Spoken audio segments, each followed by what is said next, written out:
Every ending is a beautiful neon requiem, a glowing tribute to the journey we have shared and the lessons we've learned.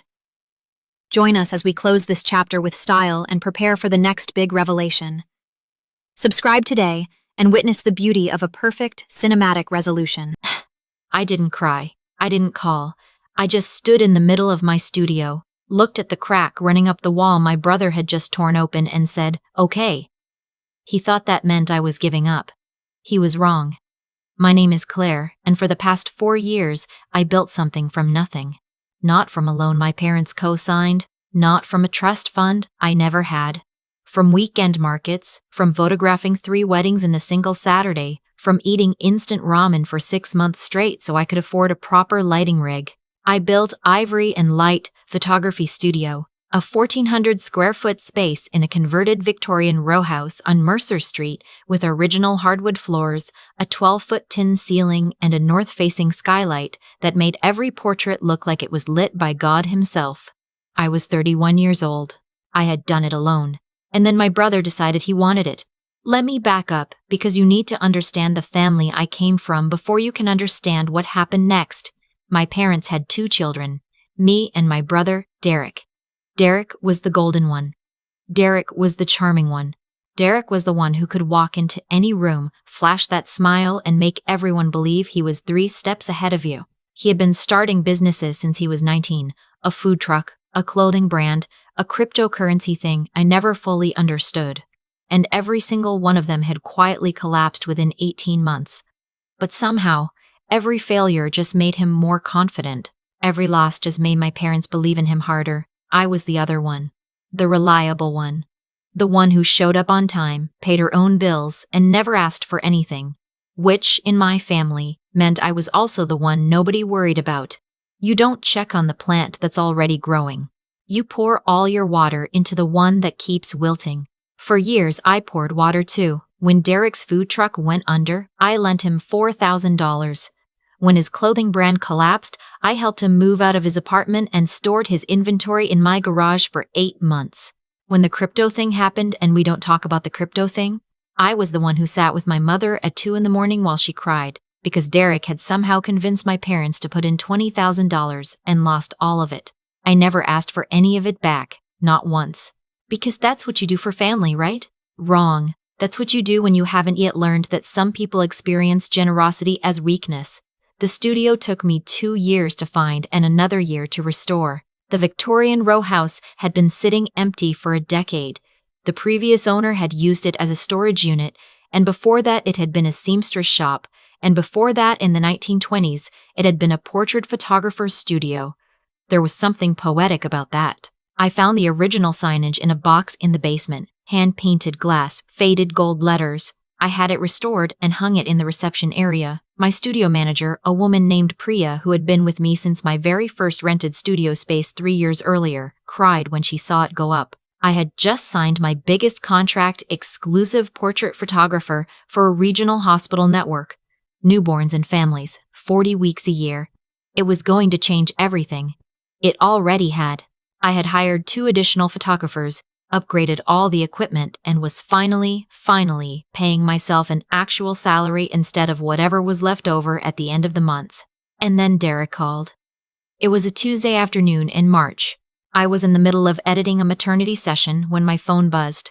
I let it go to voicemail. He called again. I answered. "I need the studio," he said. Not hello, not how are you. I need the studio. I actually laughed. I thought he was joking. He was not joking.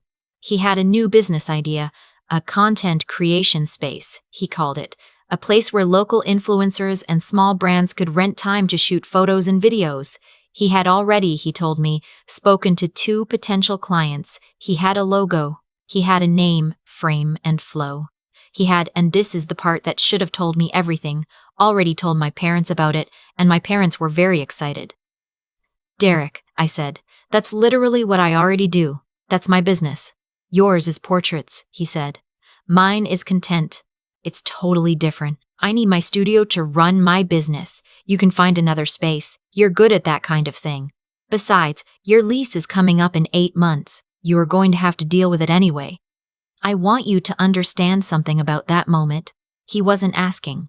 He was informing, as if the question of whether I would hand over my studio was merely a logistical detail to be worked out, not an actual decision I had any power to make.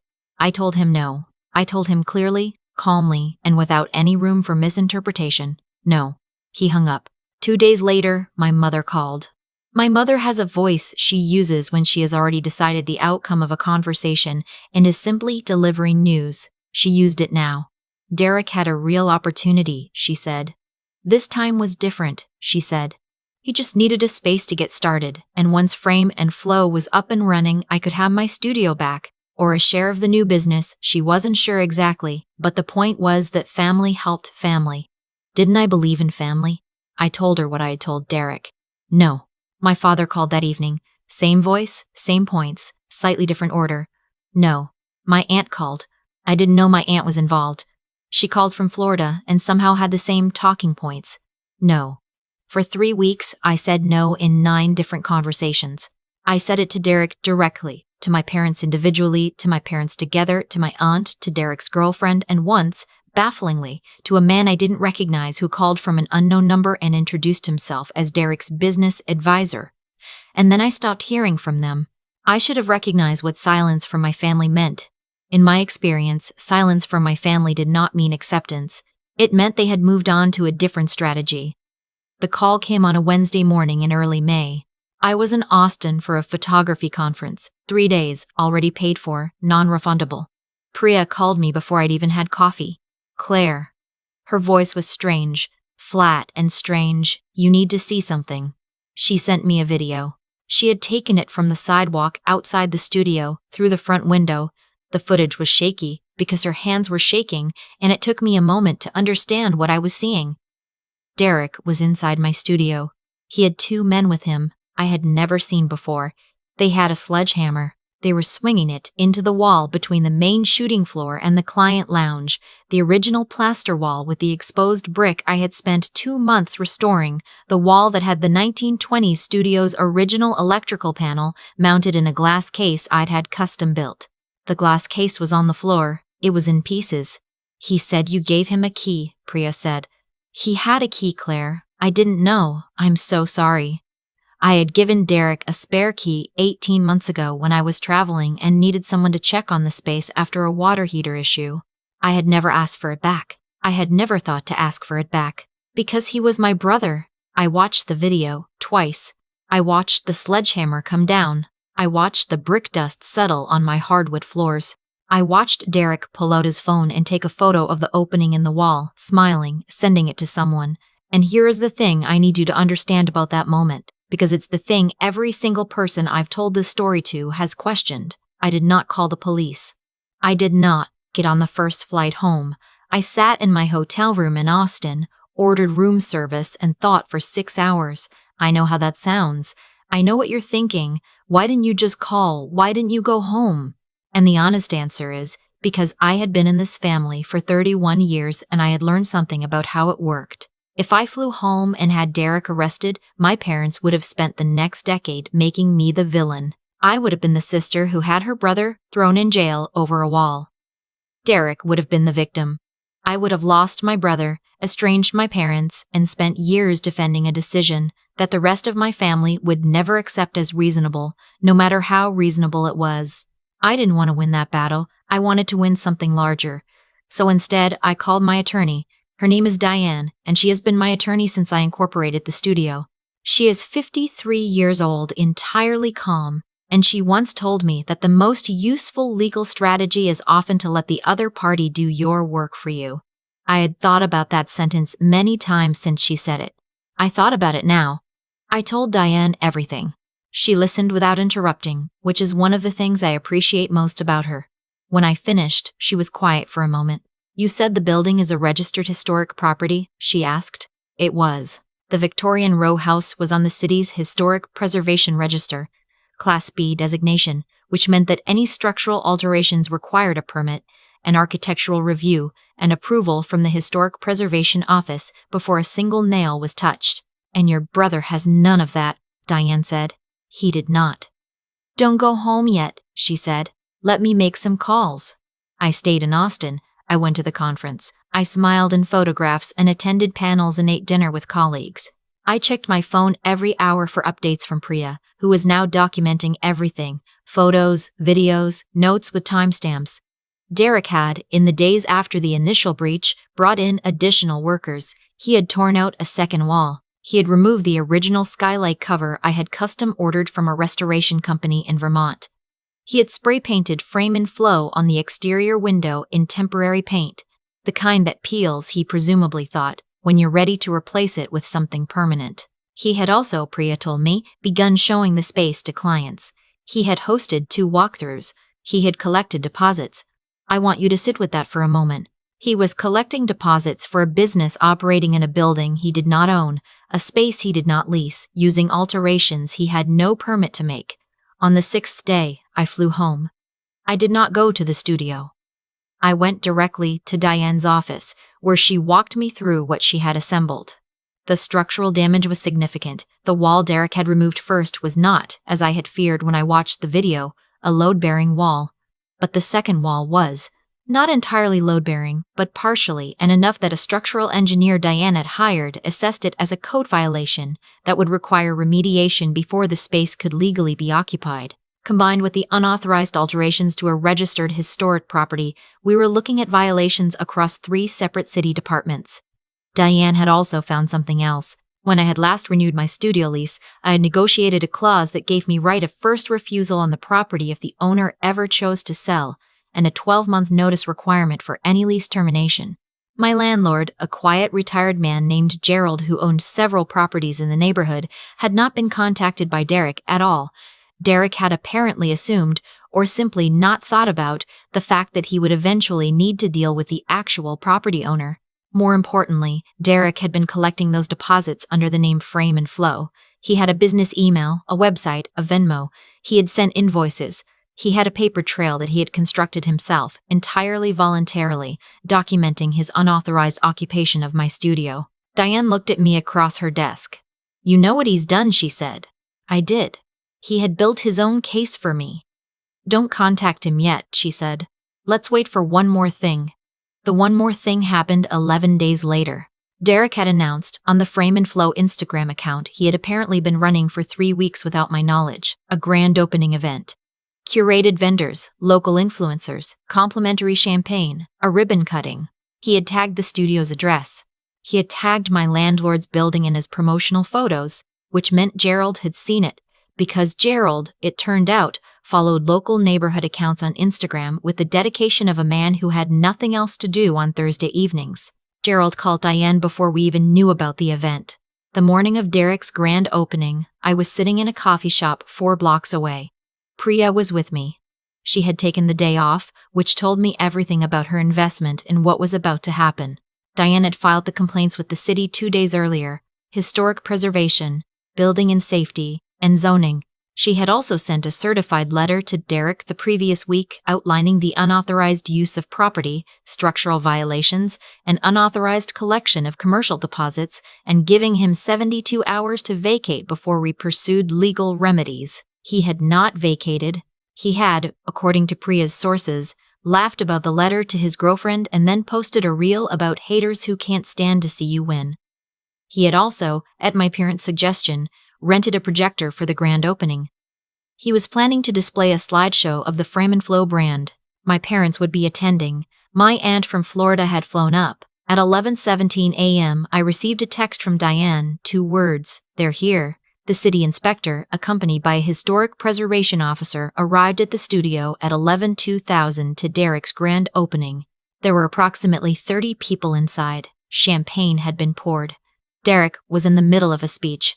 I know what happened next because Priya, who had positioned herself with a reason to be nearby, heard it through the propped open front door. The inspector introduced himself. He asked to speak with the property owner or authorized lessee. Derek said he was the owner. The inspector asked for documentation.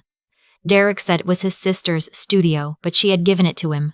The inspector asked for a signed transfer of lease. Derek said it was a verbal agreement. The inspector noted, at that point, the removed wall, the altered skylight, and the spray-painted signage, and asked whether Derek had permits for any of these alterations in a Class B historic property.